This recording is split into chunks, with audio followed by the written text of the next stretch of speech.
boa noite. Boa noite. Marcelo Odebrecht conta que reservou 40 milhões para pedidos de Lula e revela ao juiz Sérgio Moro que acerto foi feito com Palocci. Sem referência direta à lista de Fachin, Temer afirma que o país não pode parar. E lembra que cada um dos 3 poderes deve manter as suas atividades. Citados em inquérito, homens fortes do presidente tentam manter normalidade. Para Eliseu Padilha e Moreira Franco, os projetos do governo continuam adiante.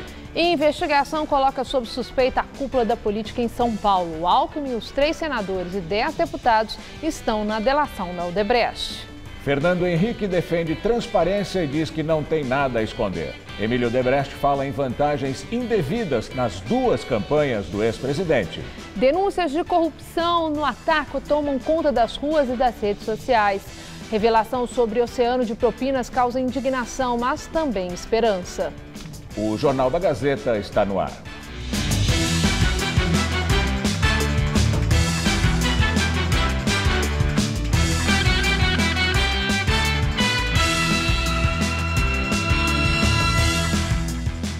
A Grande São Paulo teve mais uma chacina. Desta vez, 4 pessoas foram assassinadas durante a madrugada no Jardim Conceição, em Osasco.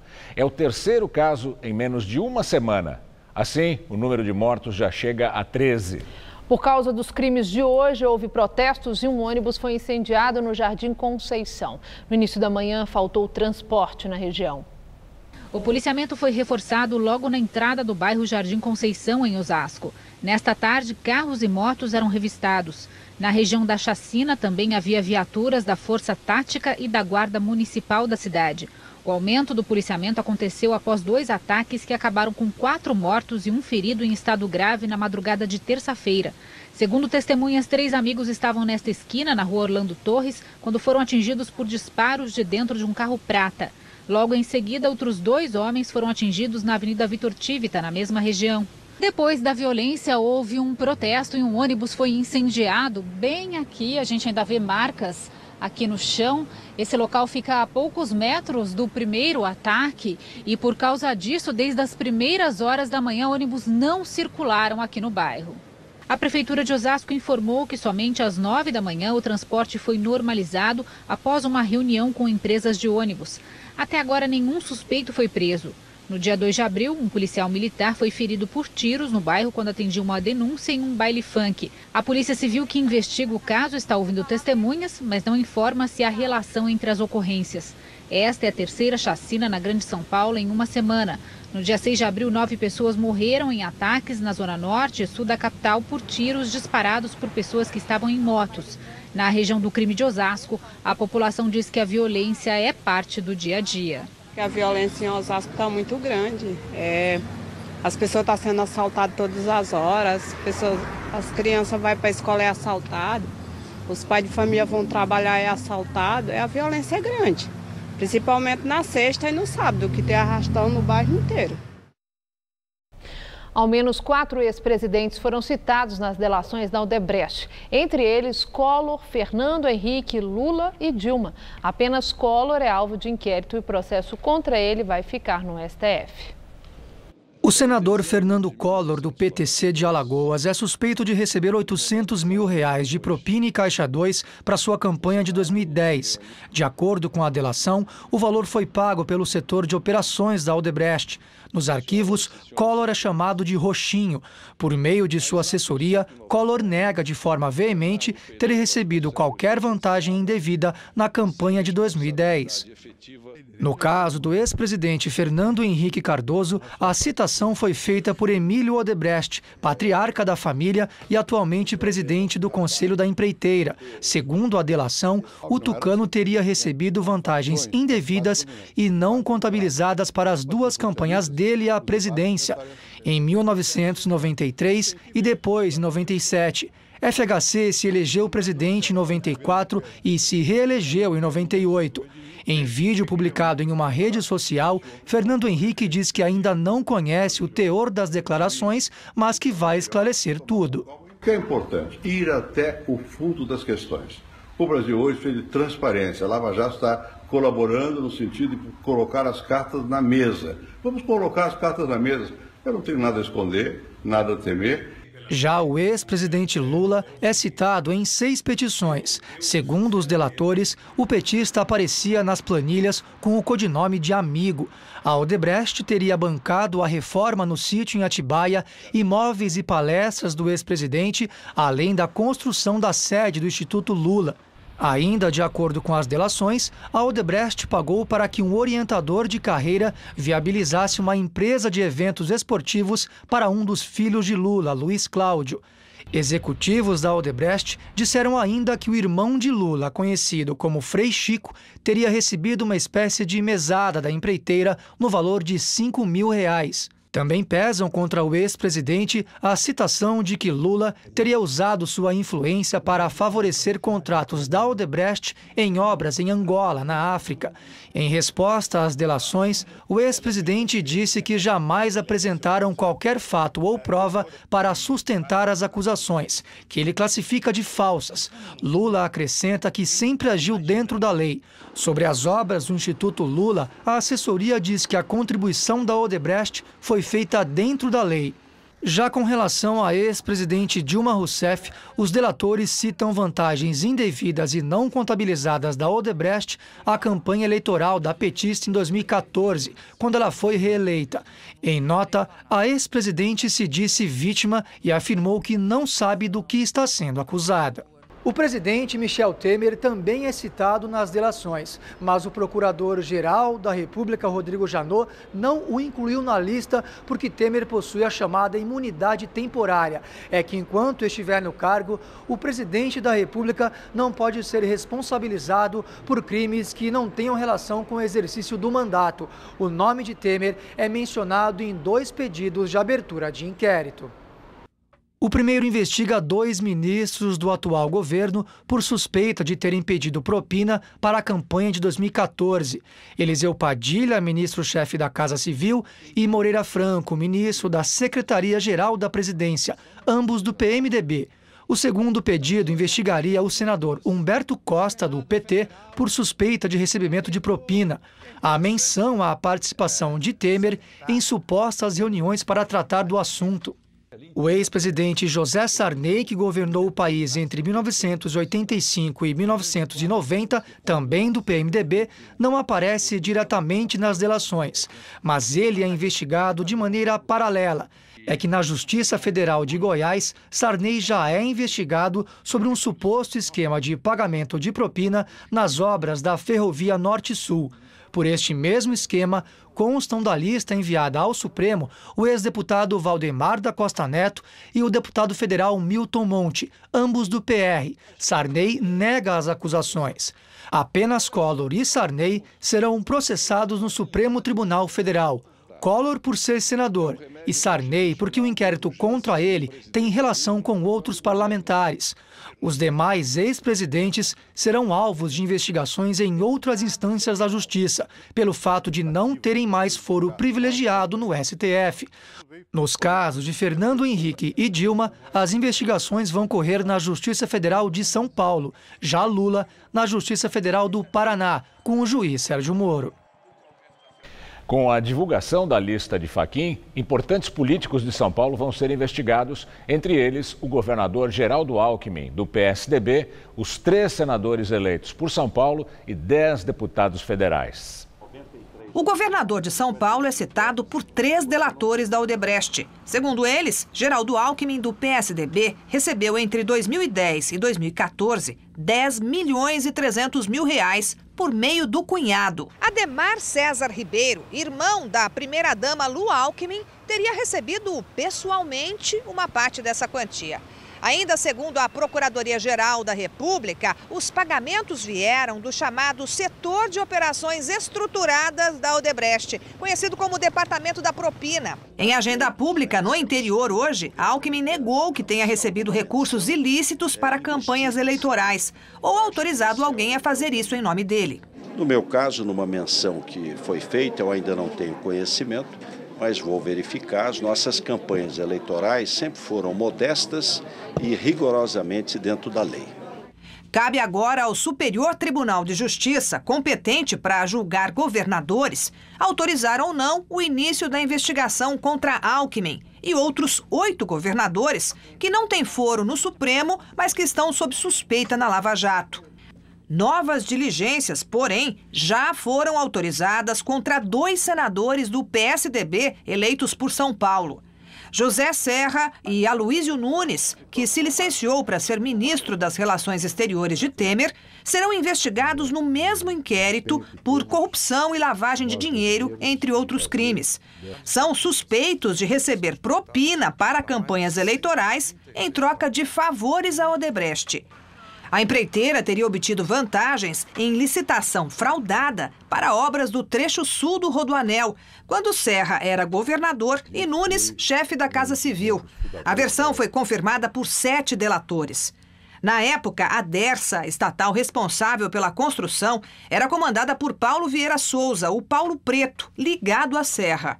Ele teria pedido quase 1% do valor da obra para não prejudicar o consórcio liderado pela Odebrecht durante uma renegociação do contrato. No documento enviado ao Supremo, o procurador Rodrigo Janot afirma que em 2008, Serra teria pedido diretamente ao grupo Odebrecht o pagamento de 3 milhões de reais para a campanha à Prefeitura de São Paulo. Em nota, José Serra diz que as campanhas dele foram conduzidas pelo partido dentro da lei. O procurador-geral também queria investigar a senadora Marta Suplicy, do PMDB. A Odebrecht diz que pagou 1 milhão por meio de Caixa 2 para as campanhas dela à Prefeitura de São Paulo em 2008 e ao Senado em 2010, quando Marta ainda era filiada ao PT. O valor teria sido pedido e entregue ao marido dela, o empresário Márcio Toledo. Porém, a senadora tem chance de escapar de uma eventual punição, porque tem mais de 70 anos e os supostos crimes, que ocorreram há quase 10 anos, podem ter prescrevido. O ministro Edson Fachin, do Supremo, pediu uma reavaliação para saber se é possível ainda aplicar alguma pena caso a senadora seja condenada. Dos 39 deputados federais que serão investigados na Lava Jato, 10 foram eleitos por São Paulo. Do PT, Carlos Aratini, Vicente Paulo da Silva, o Vicentinho, Vicente Cândido e Arlindo Chinaglia. Do PRB, Celso Russomano e Beto Mansur.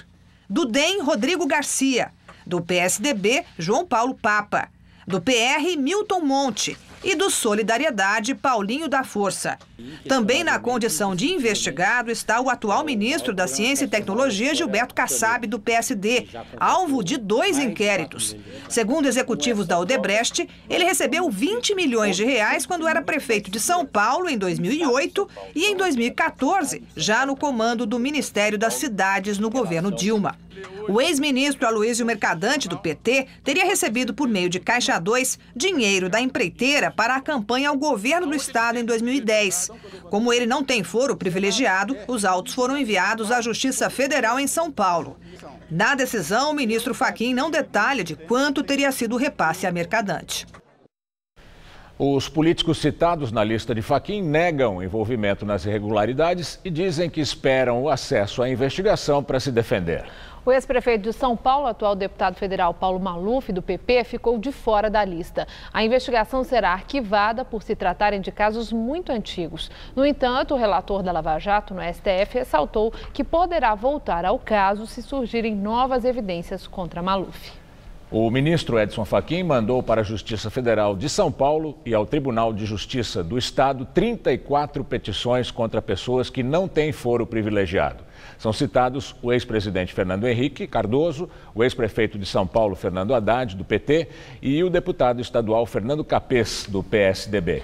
A relação também inclui os ex-ministros Aloísio Mercadante e Edinho Silva e os ex-deputados José Genuíno e João Paulo Cunha, todos do PT, o deputado estadual Barros Munhoz, do PSDB, e o presidente da Fiesp, Paulo Scaff, do PMDB. A lista de Fachin foi um dos assuntos mais comentados hoje nas ruas e também na internet. Assim que o ministro Edson Fachin, relator da Lava Jato no Supremo Tribunal Federal, determinou a abertura de inquérito para investigar o alto escalão político do país, o assunto logo ganhou o noticiário. 3 governadores, 29 senadores e 42 deputados federais também estão na lista. Hoje as manchetes dos jornais continuaram dando destaque à lista, que cita ministros do atual governo, senadores, deputados federais, além de ex-presidentes da República. O assunto também foi um dos mais comentados nas redes sociais. No site de buscas Google foram mais de 50 mil acessos.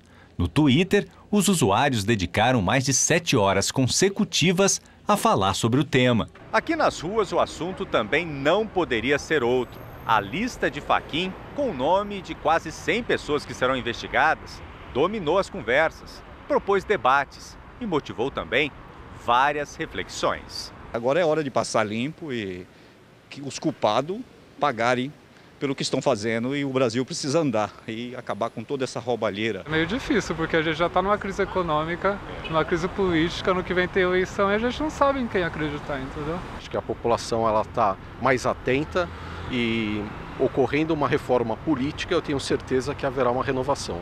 E não importa a classe social, a idade e nem a preferência partidária. O sentimento é de indignação e preocupação com a situação do país. É uma palhaçada, né, meu? Político ali em Brasília não pode mais se confiar, são poucos. A população tem que chegar na rua e gritar, ordem. O cara tá roubando, todo mundo tá roubando e a população aceita isso. A esperança diz que é a última que morre, né? Espero que tudo seja apurado e punidos os que estão no meio dessa corrupção toda, né? E a lista repercutiu imediatamente também na imprensa internacional. O site do The New York Times destacou que as investigações de corrupção envolvem dúzias dos políticos mais poderosos do Brasil e que a crise balança o governo do presidente Michel Temer. A rede BBC de Londres noticiou que a lista inclui quase 1/3 do gabinete do presidente Michel Temer e também o prefeito do Rio de Janeiro durante os Jogos Olímpicos, Eduardo Paes. O argentino El Clarín estampou a manchete: Brasil amanhece em choque com a imputação de 98 políticos, incluindo 3 ex-presidentes. E abriu a notícia com fotos de Fernando Henrique Cardoso, Lula, Dilma e membros do primeiro escalão do governo Temer. A página da revista alemã Der Spiegel destacou que há 8 ministros na lista de investigados e que eles negam as acusações. A versão em português do jornal espanhol El País destacou o fato de mais de 1/3 do Senado estar envolvido no que chamou de monumental delação de executivos da Odebrecht, a delação do fim do mundo. O francês Le Monde lembrou que o gigantesco escândalo de corrupção tem no centro uma das mais importantes petroleiras do mundo, a Petrobras. O Superior Tribunal de Justiça deve decidir se 9 governadores serão investigados pelo Ministério Público. Entre eles estão o governador de Minas Gerais, Fernando Pimentel, do PT, e o governador do Rio, Luiz Fernando Pezão, do PMDB. Delatores da Odebrecht citaram Luiz Fernando Pezão como destinatário de recursos de origem ilegal. Ele teria recebido os pagamentos em dinheiro e também em contas no exterior. Nos depoimentos não há menção aos valores. Pezão afirmou que as acusações são mentirosas e disse que nunca teve conta no exterior. Segundo 6 delações, o governador de Minas Gerais, Fernando Pimentel, do PT, recebeu 13 milhões e meio de reais da Odebrecht para atuar em favor da empresa. Isso teria acontecido quando ele era ministro do Desenvolvimento, Indústria e Comércio Exterior entre 2011 e 2014, no governo Dilma. Em outros depoimentos, os delatores também disseram que recorreram ao então ministro para que interferisse em favor de outra empreiteira, a Engevix, dentro da Operação Lava Jato. Pimentel afirma que jamais participou de qualquer ato ilícito. O ex-governador Sérgio Cabral, do PMDB, também foi alvo de mais um pedido de abertura de inquérito. Segundo 2 delatores da Odebrecht, Cabral teria recebido 12 pagamentos mensais de R$1 milhão de cada um dos executivos, depois da campanha de 2006. Em contrapartida, o grupo Odebrecht pedia favorecimento em projetos de infraestrutura no estado. O ministro Edson Fachin mandou os depoimentos para a Justiça Federal do Rio. Também são alvo de inquéritos 8 ministros do governo Temer. Entre eles, os principais conselheiros do presidente da República, Eliseu Padilha, da Casa Civil, e Moreira Franco, o secretário-geral da presidência. Os 2 homens fortes do presidente são acusados de cobrar propina para irrigar as campanhas eleitorais do PMDB, partido ao qual são filiados. Num dos casos, a cobrança de propinas envolveu, segundo os delatores da Odebrecht, processos de concessão de aeroportos. Moreira Franco foi ministro da Secretaria de Aviação Civil no governo Dilma. Ainda de acordo com os delatores, Moreira Franco teria pedido 4 milhões de reais para a campanha eleitoral de 2014. O pagamento foi para o ministro da Casa Civil, Eliseu Padilha, que foi indicado por Moreira Franco para receber o dinheiro. Nas planilhas da Odebrecht, Padilha era conhecido como Primo. Moreira Franco era o Angorá. Os dois ministros também foram mencionados pelo ex-diretor da empreiteira, Cláudio Melo Filho. O executivo detalhou o que aconteceu num jantar, no dia 28 de maio de 2014, no Palácio do Jaburu, com a presença de Marcelo Odebrecht, ex-presidente da empreiteira, Eliseu Padilha e Michel Temer. Segundo Melo Filho, nesse encontro teriam sido pedidos 10 milhões de reais para a campanha eleitoral de 2014. 6 milhões seriam para a campanha de Paulo Scaff ao governo de São Paulo e outros 4 milhões para Eliseu Padilha. Desse total, para o ministro da Casa Civil, cerca de 1 milhão teria sido entregue no escritório de José Yunes, amigo e ex-assessor de Temer. Padilha e Moreira Franco disseram que vão se manifestar apenas nos autos do processo. Os ministros falaram ainda que as citações aos seus nomes não vão prejudicar os projetos em andamento no governo. Moreira Franco afirmou que o Planalto deve continuar trabalhando e que o levantamento do sigilo das delações da Odebrecht tira, finalmente, um problema da frente.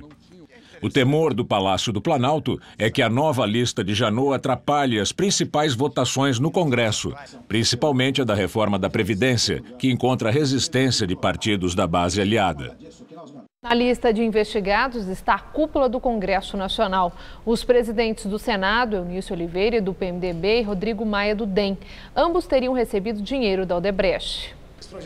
Eunício Oliveira é suspeito de ter recebido 2 milhões de reais da empreiteira. Segundo os delatores, em troca, ele facilitaria a aprovação de medidas provisórias favoráveis aos interesses da companhia, que depois se transformariam em leis. Na planilha da empreiteira, Eunício Oliveira tinha um apelido de Índio. Em sua defesa, o presidente do Senado afirmou que o Estado Democrático de Direito prevê, no curso dos inquéritos, o amplo direito de defesa. Segundo Eunício, a justiça brasileira tem maturidade e firmeza para apurar e distinguir a verdade das mentiras e das versões alternativas. O presidente da Câmara, Rodrigo Maia, do DEM, é acusado de corrupção e lavagem de dinheiro. Ele teria recebido pelo menos 1 milhão de reais em 3 campanhas eleitorais. Maia afirmou que confia na justiça e declarou que as citações de delatores são falsas e os inquéritos serão arquivados. Num dos inquéritos, ele será investigado com o pai César Maia, que foi prefeito do Rio e atualmente é vereador pelo DEM. Maia também é acusado de receber vantagem indevida para aprovar leis favoráveis ao Odebrecht. Direto de Brasília, Josias de Souza fala sobre o terremoto político causado pela lista de Fachin. Imagine que você é um brasileiro atento ao cenário político e tem uma namorada chamada Janete com quem gosta de trocar ideias sobre a conjuntura. Imagine que você foi às ruas pedir a saída da Dilma e torce pelo Temer. Imagine que você já tem em quem votar na eleição de 2018 e conta com a recuperação da economia para pedir um aumento de salário ao seu chefe. Depois da hecatombe provocada pela colaboração da Odebrecht, recomenda-se que você telefone imediatamente para sua namorada Janete. Ela pode ser a única coisa que lhe restou. Os plenários da Câmara e do Senado foram desligados da tomada já na tarde de terça-feira. O empresariado entrou em estado de alerta. O Planalto vive a neurose do que está por vir. Cercado de ministros e aliados suspeitos e temendo o pior, Michel Temer levou os lábios ao trombone. Não podemos paralisar o governo, ele disse. Há cadáveres demais no noticiário, mas o caráter pluripartidário da autópsia fez desaparecer do necrotério o contraditório. Ninguém se anima a jogar pedras no outro. Sujos e mal lavados estão todos sob o mesmo telhado de vidro. Digam o que disserem da Odebrecht, não se pode deixar de admirar o seu caráter democrático. O Departamento de Propinas da empreiteira comprou políticos de todas as ideologias. À medida que forem avançando as investigações, você vai conhecer a cotação de cada um. Um Renan vale quantos Aécios? Os reis da política estão todos nus. A nudez é tão generalizada que corre-se o risco de eles tentarem te convencer de que foi inventado um novo tipo de tecido. Dirão que é belo e resistente, mas completamente invisível para os pessimistas. Não caia nessa. Se encontrar sua namorada Janete, discuta com ela o que fazer diante do striptease. O futuro da democracia brasileira nunca esteve tão nas mãos do eleitor como agora. Boa noite. Além da cúpula do Congresso, também vão ser investigados os senadores Renan Calheiros, ex-presidente do Senado e atual líder do PMDB, o senador Aécio Neves, presidente nacional do PSDB, e Romero Jucá, atual líder do governo no Senado e ex-ministro do Planejamento do governo Temer. Jucá é também presidente do PMDB. Renan Calheiros é citado em pelo menos 4 inquéritos. Num deles, o senador é acusado de receber propina de R$500 mil em espécie, com o objetivo de realizar um acordo entre as empresas que participariam da obra Canal do Sertão Alagoano. Ele teria recebido dinheiro em um hotel de Maceió. Num outro inquérito, o PMDBista é acusado de receber R$4 milhões junto com Romero Jucá para facilitar a aprovação de medidas provisórias favoráveis aos interesses da empreiteira. Renan Calheiros é suspeito ainda de ter pedido R$1.200.000 em doação para o PMDB. R$800 mil teriam sido repassados para a campanha ao governo do estado de Alagoas de Renan Filho. O governador também será alvo de investigação no STF. O ex-presidente do Senado nega as acusações. Em nota, Renan diz que a abertura dos inquéritos permitirá a ele exercer o direito de defesa sem que isso seja apenas baseado em vazamentos seletivos de delações. Já Romero Jucá, que tinha o apelido de Caju nas planilhas, é acusado ainda de ter recebido R$10 milhões em vantagem indevida para ajudar a Odebrecht na construção da usina de Santo Antônio, no Rio Madeira, Tocantins. Ao todo, Jucá será alvo de 5 inquéritos, assim como Aécio Neves. O tucano é suspeito de pedir e receber vantagens indevidas e de fraudar licitações em Minas Gerais, quando era governador também em troca de propinas. Nas planilhas da Odebrecht, Aécio era identificado como Mineirinho. Num dos inquéritos, Aécio é acusado de receber R$3 milhões em troca de apoio parlamentar em relação a obras de interesse da Odebrecht no Rio Madeira e nas usinas hidroelétricas de Santo Antônio e Jirau. Aécio também será alvo de um inquérito junto com o senador Antônio Anastasia, do PSDB. Os dois serão investigados pelo suposto recebimento de R$7.300.000. O dinheiro teria abastecido as campanhas do PSDB em Minas. Anastasia foi o relator do impeachment de Dilma Rousseff na Comissão Especial do Senado. Os dois negam as irregularidades. E daqui a pouco você vai ver aqui no Jornal da Gazeta trechos dos vídeos das delações dos executivos da Odebrecht. Ainda Maria Lídia Flandre entrevista o advogado Flávio Berrembá sobre o manifesto por uma constituinte independente. Em eventos em Brasília, o presidente Michel Temer não se referiu diretamente à lista de Fachin, mas afirmou que o governo não pode ser paralisado. Em fevereiro, Temer afirmou que somente afastaria ministros que fossem denunciados. Até agora, 8 dos 28 ministros do governo serão investigados. De manhã, Temer participou de 2 cerimônias no Palácio do Planalto. Na primeira delas, ele defendeu que cada um dos 3 poderes deve cumprir com seu papel. Aqui no Brasil, se nós não tomarmos cuidado, daqui a pouco nós achamos que o Executivo não opera, o Legislativo não opera, o Judiciário não opera, e não é assim. Quando nós criamos a repartição dos órgãos do poder, foi precisamente para dar agilidade a toda a atividade pública. Então, cada um cumpre o seu papel, não é? É uma frugalidade que eu estou dizendo, uma trivialidade, mas é importante sempre recordar esse fato. Durante os discursos dos 2 eventos, Temer ainda afirmou que o governo não pode parar. Nós não podemos jamais paralisar o governo, nós temos que dar sequência ao governo, nós temos que dar sequência à atividade legislativa, nós temos que dar sequência à atividade judiciária. A abertura dos 76 inquéritos autorizada pelo ministro do Supremo Tribunal Federal, Edson Fachin, é apenas um dos passos para que eventuais condenações sejam feitas. Há cerca de um mês, o Procurador-Geral da República, Rodrigo Janot, enviou 83 pedidos de abertura de inquéritos ao Supremo Tribunal Federal. O conteúdo das delações premiadas de executivos e ex-executivos da Odebrecht foi a base para solicitações. O ministro Edson Fachin, relator da Operação Lava Jato, decidiu pelo arquivamento de 7 dos pedidos. Fachin também enviou cerca de 200 pedidos de outros políticos, como ex-presidentes e autoridades, para outras instâncias. são pessoas que não têm prerrogativa de foro no Supremo.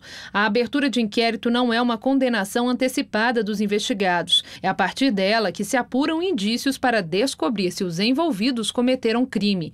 Durante a fase de inquérito, o Ministério Público pode coletar provas, como, por exemplo, pedir a quebra do sigilo telefônico ou bancário com autorização prévia de Fachin ou do juiz da instância competente. Os procuradores também ouvem testemunhas e analisam documentos. Não há prazo para o fim desta fase. Depois, o Ministério Público decide se há provas suficientes para apresentar denúncia ou se deve pedir o arquivamento. Se a denúncia for aceita pelo Poder Judiciário, o investigado vira réu e passa a responder ao processo. Em depoimento ao juiz Sérgio Moro, Marcelo Odebrecht citou pagamentos a vários políticos do PT. Num trecho, ele fala do repasse de 50 milhões de reais para a campanha da ex-presidente Dilma por meio do ex-ministro da Fazenda, Guido Mantega.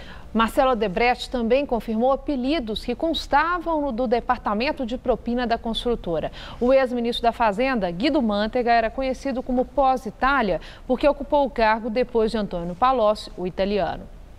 Tinha um saldo ainda dessa minha relação com ele. E aí, desse saldo, 50 milhões, que é o que eu chamo de pós-Itália, 50 milhões, eu tinha combinado com o Palocci que ia ser gerido. Ele conhecia os 50 milhões, mas eu tinha combinado com o Palocci que esse saldo ia ser gerido por Mantega, porque foi uma solicitação específica que Mantega fez a mim. Então, esses 50 milhões, em tese, o Palocci sabia dele, mas só poderia mexer com a anuência de Mantega. No mesmo depoimento, Marcelo Odebrecht confirmou o repasse de 35 milhões de reais por meio do ex-ministro Antônio Palocci ao ex-presidente Lula. O processo apura se Palocci recebeu propina para atuar em favor do grupo Odebrecht entre 2006 e 2013. Palocci está preso em Curitiba e responde pelos crimes de corrupção e lavagem de dinheiro. Do saldo que eu tinha combinado com o Palocci, ainda tinha um saldo de 40 milhões. Certo. E aí, o que eu combinei com o Palocci foi o seguinte, essa era uma relação minha com a presidência, o PT, digamos, presidência do PT do Brasil. Então, eu disse, olha, vai mudar o governo, vai entrar a Dilma. Essa planilha esse saldo passa a ser gerido por ela, Sim. a pedido dela. Aí eu combinei com o Palocci o seguinte, a gente sabia que ia ter demandas de Lula, para a questão do Instituto, para outras coisas, tá? Então, o que a gente disse foi o seguinte, então vamos pegar e provisionar uma parte desse saldo, e aí botamos 35 milhões num saldo amigo, que é Lula. Sim. Então, para uso que fosse orientação de Lula, porque a gente entendia que Lula ainda ia ter influência no PT. Então, como era uma relação nossa com a presidência PT, com Lula, tudo se misturava. Então, a gente botou 40 milhões que viriam para atender demandas que viessem de Lula. Eu sei disso, veja bem, o Lula nunca me pediu diretamente essa informação, eu combinei via Palocci. Óbvio que ao longo de alguns usos ficou claro que era realmente por Lula, porque teve alguns usos que ficou evidente para mim que era o uso. Teve alguns que o pedido era feito e saía via espécie. Aí o Palocci pedia para eu descontar do saldo amigo. Sim. Então, quando ele pedia para eu descontar do saldo amigo, eu sabia que ele estava se referindo a Lula, mas eu não tinha como comprovar. Ainda no depoimento ao juiz Sérgio Moro, Marcelo Odebrecht afirmou que o Lula pediu à construtora 40 milhões de reais em propina. O dinheiro seria em troca da aprovação de um financiamento para obras em Angola. Em contrapartida, Lula teria liberado $1 bilhão em financiamentos do BNDES à empreiteira. Marcelo contou que Lula era o amigo nas planilhas. As duas únicas comprovações que eu teria de que Lula, de certo modo, tinha um conhecimento dessa provisão foi quando veio o pedido para a compra do terreno do Instituto IEL, que eu não consegui me lembrar se foi via Paulo Okamoto ou via Bunlai, mas com certeza foi um dos dois, e depois eu falei com os dois. E eu deixei bem claro que se eu fosse comprar o terreno, sairia do valor provisionado.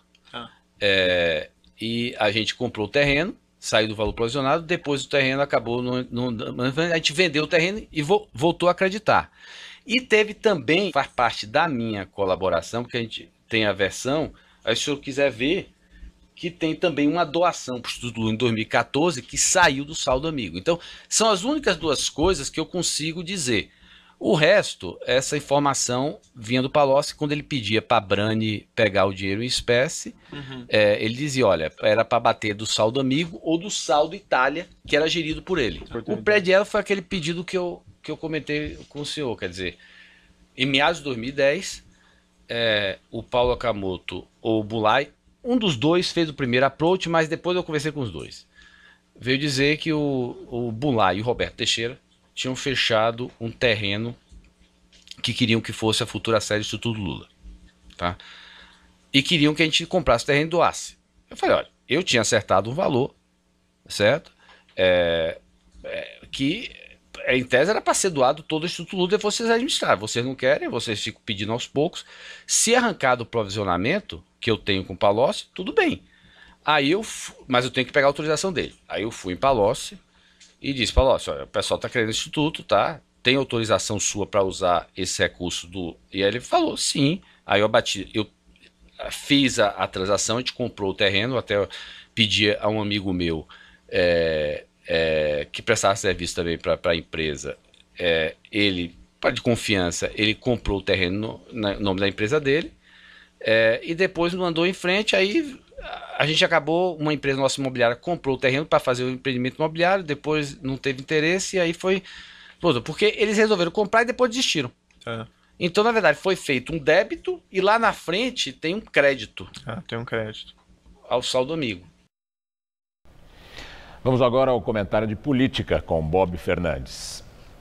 Presidentes do Senado e Câmara investigados, assim como 1/3 do Senado e mais 40 deputados federais e, ainda no Supremo, 3 governadores. Outros 9 governadores encaminhados ao STJ.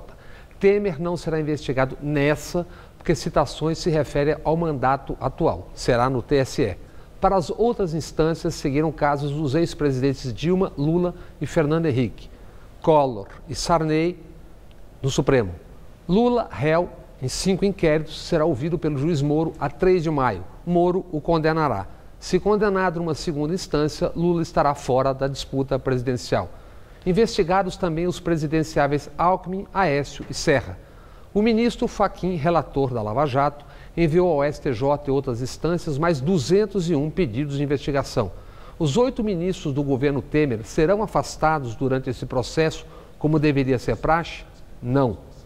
Quando se derrubava o governo anterior para a unção desse aí, já não se sabia? Quando se escolhia o atual comando e o Congresso, já não se sabia quem são tantos deles? Jornalistas ou não sabíamos que chegaria nisso?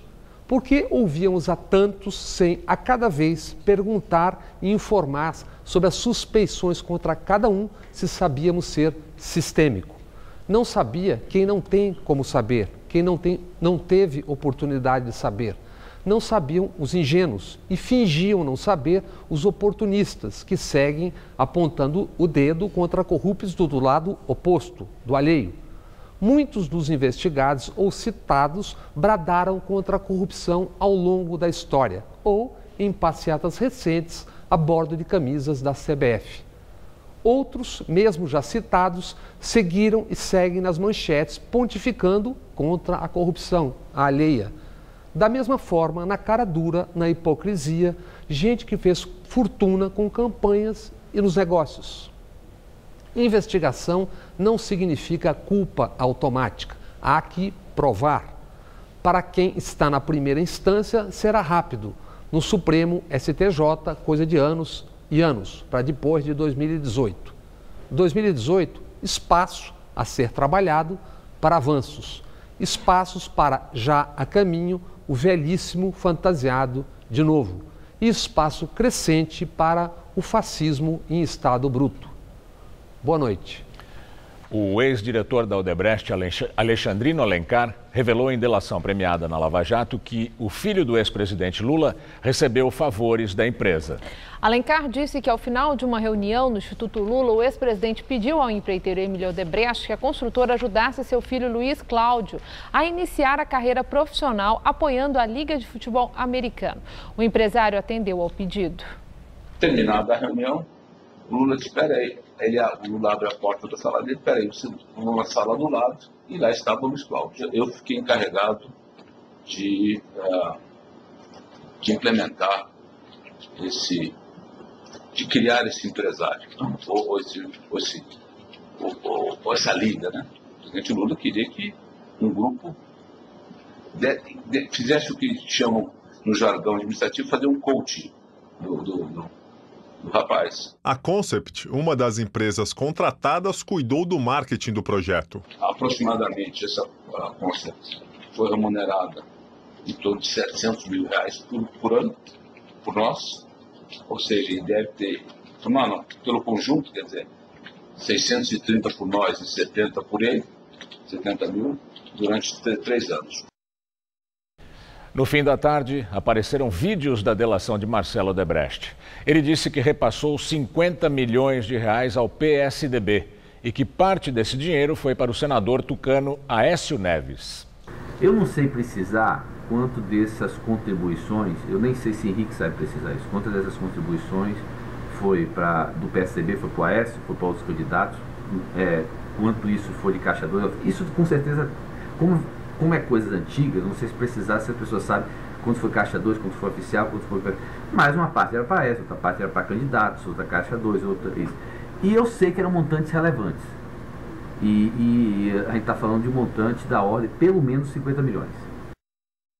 O empreiteiro disse também que, em reunião com a presidente Dilma Rousseff, ela quis saber se o então vice Michel Temer teria recebido propina em contrato da Petrobras. Tudo que eu tinha contado para a Graça, eu contei para ela. E disse, veja bem, não é justo o que a Graça fez. No caso da presidente, ela sempre estava incomodada em querer saber. Eu achava que ela queria saber se Michel estava envolvido. Ela nunca, mas você percebe se ela queria instigar quem era a pessoa que estava envolvida por trás que estava recebendo isso. Quem teria recebido o dinheiro. Quem teria recebido o dinheiro. No PMDB. Bom, como estava previsto, a temperatura caiu hoje, quarta-feira, aqui em São Paulo, né? As pancadas de chuva aconteceram de forma isolada e até aumentaram a sensação de frio. E será que esse tempo continua amanhã? Mariana Armentana traz os detalhes da previsão.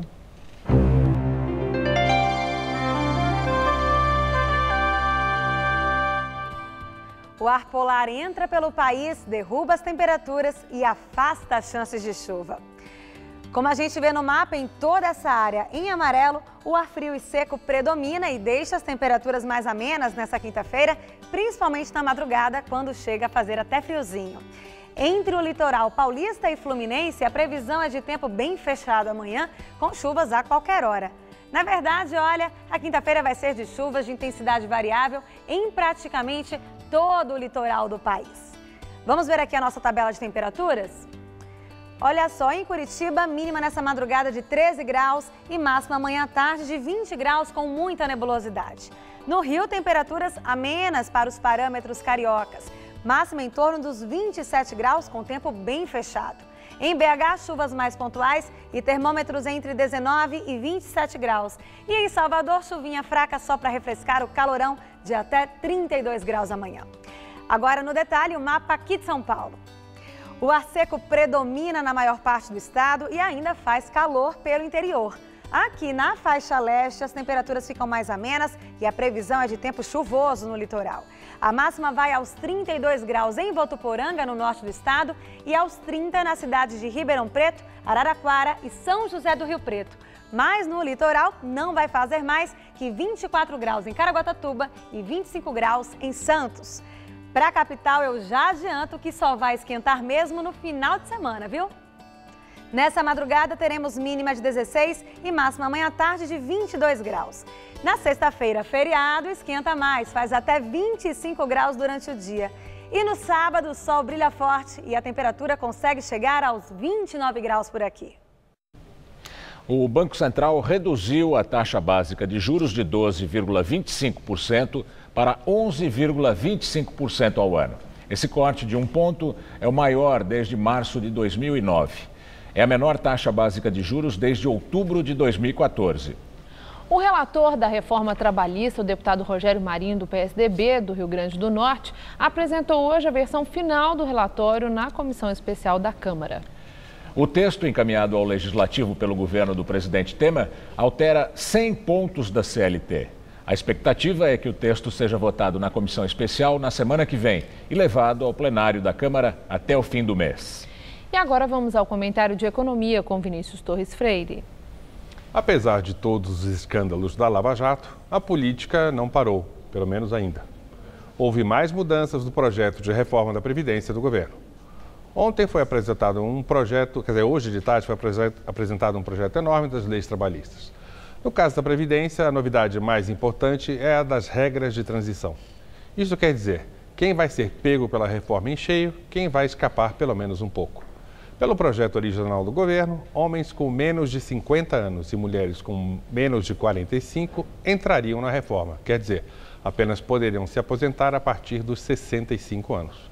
Homens com mais de 50 e mulheres com mais de 45 levariam mais tempo para se aposentar do que pelas regras atuais, mas não entrariam no limite de 65 anos. Agora, pode ser diferente. É possível que a regra de transição comece lá pelos 30 anos, como quer o Congresso, mas não o governo. Como a gente disse, hoje de tarde foi apresentada uma primeira versão da reforma trabalhista. No geral, a ideia é aprovar a ideia do vale o acordo sindical sobre a lei. Isto é, o que for decidido em acordo entre trabalhadores e empresas pode modificar a lei e a CLT, com exceções. Os acordos não podem mexer em 30 dias de férias, em 13º e FGTS, por exemplo.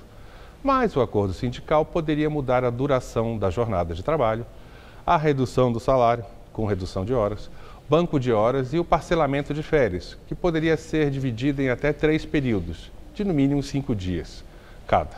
Se o banco de horas não for compensado em até 6 meses, a empresa terá de pagar hora extra, 50% sobre essas horas acumuladas. Uma outra novidade são as jornadas de trabalho parciais. Trabalho de apenas algumas horas por dia ou por alguns dias da semana. Também vai ser regulado o trabalho fora da empresa, em casa, por exemplo. E o tempo passado no transporte concedido pela empresa não pode ser contado como hora de trabalho, como é em alguns casos hoje. Vai ficar mais arriscado recorrer à Justiça do Trabalho. Se ficar provada má-fé do trabalhador, um processo sem fundamento, a multa para o trabalhador vai ser grande. Enfim, as leis do trabalho e da Previdência podem ser viradas de cabeça para baixo. É preciso ficar de olho. Boa noite. Voltamos a falar dos depoimentos da Operação Lava Jato. O executivo Emílio Odebrecht afirmou que a corrupção é institucionalizada no país e essa forma de fazer política não é nova. Tudo que está acontecendo era um negócio institucionalizado. Era uma coisa normal. Em função de todos esses números de partidos, onde o que eles brigavam eram por quê? Por cargos? Não, todo mundo sabia que não era. Eram para orçamentos gordos. Que eles queriam, ali colocavam, os partidos então colocavam seus mandatários com a finalidade de arrecadar recursos para o partido, para os políticos. E isso é há 30. Você vai ver a seguir. Maria Lídia entrevista ao vivo o advogado Flávio Bierrenbach. Até já. Se quiser dicas de Nova York, eu posso dar várias. Mas no Brasil, a minha dica é: tenha uma conta no Bradesco Prime, o meu banco.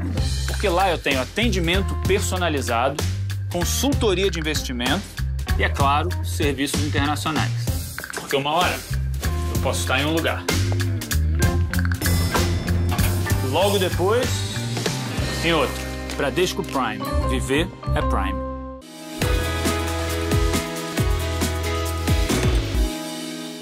Eu não tenho dúvidas de que quando você estuda, você se aprofunda, você cria novos debates, isso agrega muito no seu dia a dia. Você começa a simular problemas em sala de aula e isso faz toda a diferença. A gente nunca sabe o que vai acontecer no futuro, então quanto mais preparado a gente estiver, melhor. Eu escolhi a Casper Libero pela tradição, pela localização, a Avenida Paulista facilita muito, então eu acho que a Casper tem um nome no mercado, tem uma credibilidade, professores de excelente nível e isso te agrega tanto que é uma satisfação incrível pra gente. Por isso, eu sou Casper. Somos todos Casper. Todo seu à vista. O conteúdo é de qualidade. Você fica mais informado do que nunca, é ou não é? As atrações são para toda a família. Crianças até mesmo como eu e você. O apresentador é requintado. Impecável. E o que já era bom está ainda melhor. Isso mesmo, porque agora, todo domingo, você pode rever comigo uma seleção do que tivemos de mais especial durante a semana. Bonitinha, bonitão, fique comigo e comece a sua noite de domingo na melhor companhia. Ó. Todo seu, o melhor da semana. Todo domingo, 6:30 da tarde.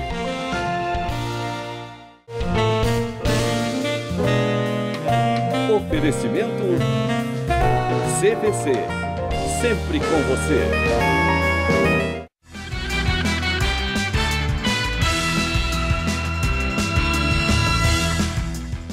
Na entrevista do dia com Maria Lídia Flandoli, o Manifesto por uma Constituinte Independente. Entrevista ao advogado Flávio Bienrembá, personalidade atuante na vida pública, com destaque como deputado federal e também ministro do Superior Tribunal Militar. Muito obrigada, Bienrembá, por estar conosco.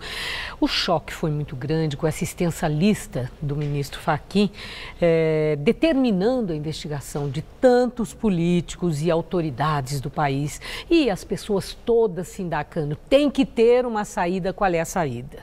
E sabemos todos que Bienrembá também subscreveu aquele manifesto por uma constituinte ordinária e independente. Por que uma constituinte como saída? Boa noite, Maria Lídia. Eu assinei um manifesto à nação junto com os advogados Modesto Carvalhosa e José Carlos Dias, porque estamos convencidos de que o sistema político-institucional, inaugurado pela Constituição de 1988, faliu. O sistema ruiu. Acabei de ouvir aqui a opinião do Josias, dizendo que vivemos uma hecatombe, um terremoto, um tsunami. E é isso que a opinião pública vê nas ruas, com qualquer pessoa que se converse. E por que uma constituinte? Porque a Constituição é a manifestação mais expressiva de soberania de um Estado. E porque a Constituição que o Brasil tem, produzida em 1988, depois de uma longa época de exceção, não atende às necessidades do país. Aliás, já foi destinada a não dar certo. Porque a Constituição de 88 foi feita por deputados e por senadores. Bom, agora... Não foi uma Constituição livre, soberana, exclusiva, como uma Constituição deve ser. Agora, entendendo que sim, existe todo esse desgaste, até pelo tempo dessa Constituição de 88, tão remendada, como todos sabemos, mas como seria composta, instalada e composta uma Assembleia Constituinte agora? Algumas pessoas dizem que tem que ser uma Assembleia Constituinte de notáveis. Eu sou contra. Eu acho que como o poder emana do povo, eu acho que o povo tem que eleger constituintes. E acho que deputados e senadores não podem participar. Os deputados e senadores que eventualmente queiram participar devem renunciar aos seus mandatos e não se utilizarem do expediente suspeito que usam para sair do legislativo, integrar por alguns dias o executivo. Nós já vimos casos de deputados que deixaram de ser ministros por um dia. Já aconteceu isso, quando foi feita a emenda da reeleição. Sim, para votar algo no interesse do governo. Mas é evidente, então o governo remenda a Constituição do jeito que quer. Agora, Bienrembá, então como? Uma constituinte composta por representantes da sociedade. Da sociedade civil. E a sociedade é que escolheria, independentemente essa de composição. partidos. Eu acho que os partidos também podem. Mas a partir da instalação, seus candidatos. Que amparo tem legal a instalação de uma constituinte? Como ela deveria ser? Quem decide? Normalmente nós aprendemos na faculdade de Direito que as constituições são produto de rupturas entre um período e outro. Mas eu quero me reportar à Constituição de 1934, uma das 6 constituições que o Brasil teve desde que foi proclamada a República. A Constituição de 34 veio depois da Revolução de 32, em que São Paulo perdeu. São Paulo perdeu nas armas, mas ganhou nas ideias. Porque o que se reivindicava em São Paulo era uma Assembleia Constituinte. Então, a Assembleia Constituinte haverá de ser uma reivindicação da sociedade civil. E como a sociedade formalizaria essa reivindicação? Nós vamos lançar essa campanha publicamente dentro de um mês, no Largo de São Francisco. A campanha será lançada e nós vamos colocar milhões de pessoas na rua. Não só em São Paulo, mas no Brasil inteiro. Depois desse nosso manifesto, nós já tivemos dezenas, centenas de adesões. Mas quem é que decide? A palavra final é o Congresso Nacional? A nossa ideia é de que o Congresso seja compelido a convocar um plebiscito, que tem previsão na Constituição e na lei. O Congresso convoca, será compelido, assim como o Congresso foi compelido a um impeachment, a decretar um impeachment de uma presidente da República que cometeu crime de responsabilidade, o Congresso terá que ser compelido a convocar um plebiscito sob pena da sua total ilegitimidade. Mas agora uma pergunta. Este Congresso que temos, eleito pelo povo, sim, que está na situação que nós estamos vendo por todos esses fatos, pelo descalabro que está aí instalado e denunciado e com a determinação de investigação para tantos deles. Bienrembá, tem esperança de que esses deputados e senadores votem a favor de um plebiscito como esse, que acabe com os privilégios que eles usufruem? Eu tenho esperança. Eu tenho esperança. Uma fórmula deverá ser encontrada, porque a Constituição de 1988 não sobrevive mais. A matriz é a grande responsável por ter tornado o sistema político eleitoral do Brasil refém de campanhas milionárias. Certo. Bienrembá, eu já deixo aqui o convite para que volte quando foi dada a largada, quando já estiver sendo sistematizada toda essa forma de pensamento para a instalação de uma Constituinte, até para esclarecer a população sobre um fato tão complexo como esse. Claro. Muito obrigada e espero que retorne. Uma boa noite. Muito obrigado, Maria Lídia. Boa noite. Gamberini. O Jornal da Gazeta termina aqui. A edição de hoje pode ser vista no site do Jornal da Gazeta, mais notícias em nossa edição das 10. Uma excelente noite para você. Boa noite e até amanhã.